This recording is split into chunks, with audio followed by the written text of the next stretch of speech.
In this final sort of a capstone video for this sequence, we're going to talk about Python interactive mode. Python can be a very useful, handy kind of calculator on the side if you want. And I've seen a lot of guys use it, especially if they're doing anything with a lot of recurring calculations. They're just doing quick and dirty math. They don't want to open up a whole spreadsheet. They don't want to write a whole program. So they just open up the Python interpreter and do their calculations while they're working on whatever it is that they're working on.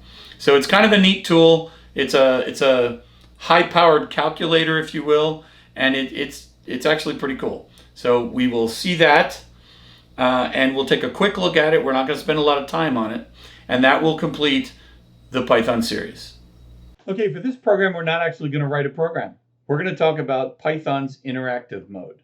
So all I really need is my Linux terminal. And I'm going to type the word Python and not give it a program name. And what you're going to see is this triple cursor, this greater than, and the prompt. This tells me that I'm in Python interactive mode. Now, in the CS50 version, there's not a lot of the help files loaded, but I can do things like credits, and it'll show me the credits. You can print out the license if you want, but for time, I'm just going to get into interactive mode and show you what we can do. So if I start, let's just say I say 4. It goes, okay, 4. Not real hard. But it evaluated what I typed and spat back what it interpreted it to be. So I could say 4 times 5. And it's going to give me 20. I could say 12 divided by 3.1415926. And it's going to give me the answer. Okay? Now I can say, hi there, and it's going to complain because that's not a valid syntax to just say hi there. But I can put it in quotes and say hi there, and it will say, oh, you just said hi there. Okay? Not a lot of usefulness there. But I can write an entire program in interactive mode. I can never redo it, right? But I can do things like I could say x equals 4, print x plus 5. Oops, not x equals 5. Gotta use this to go back, make it a plus, print x plus 5. Oh, what did I do wrong? The x is capitalized, so let's try this again. Print x plus 5, because it has that variable. So even in interactive mode, it's checking, and it says x is not defined because I put a capital in. All right? So your variables still have to be correct. All right? But you can do a lot of cool things with this. Now I like to do this. It clears the screen for me. But one of the things I'm going to do is I'm going to say, we'll say answer equals lambda. Now notice I don't get IntelliSense in interactive mode, okay? Because I'm working right on the Linux terminal. And I even spelled answer wrong. So let's spell that correct. Answer equals lambda. And I'm going to say x for x goes to, and we're just going to say x times 2. Now, it didn't give me any feedback because it just stored that answer is a lambda where x goes to x times 2. So what that means is if I say answer of 4, I should get 8. Okay? Answer of 4 should give me what? 16.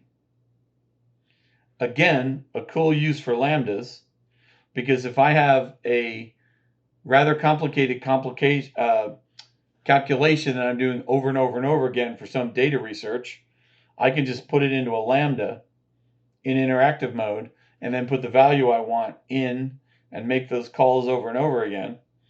And it's very useful as a high-speed calculator.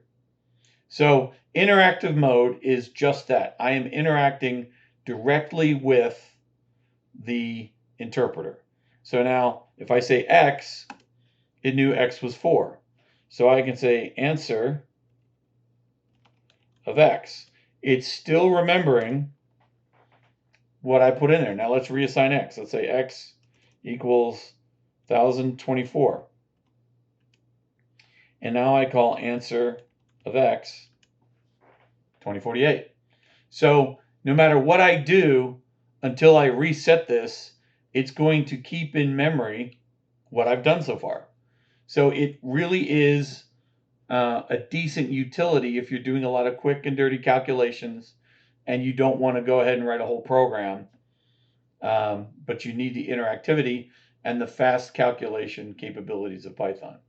So interactive mode is something that is occasionally very useful.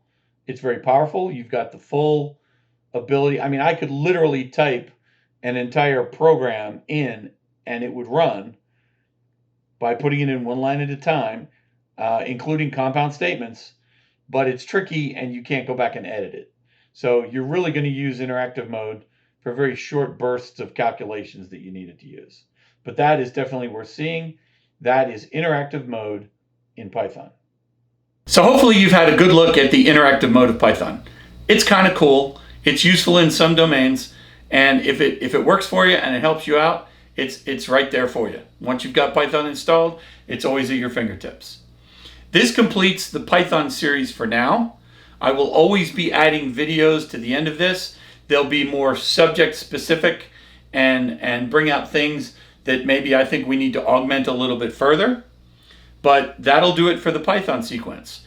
The next thing I'm going to be building for my channel is going to be the materials that I use in my advanced computer science class in Java, where we really go deep into object-oriented programming. I'm also going to have a language series for Bitly and Scratch as well. Thanks for watching. I will see you on the other side.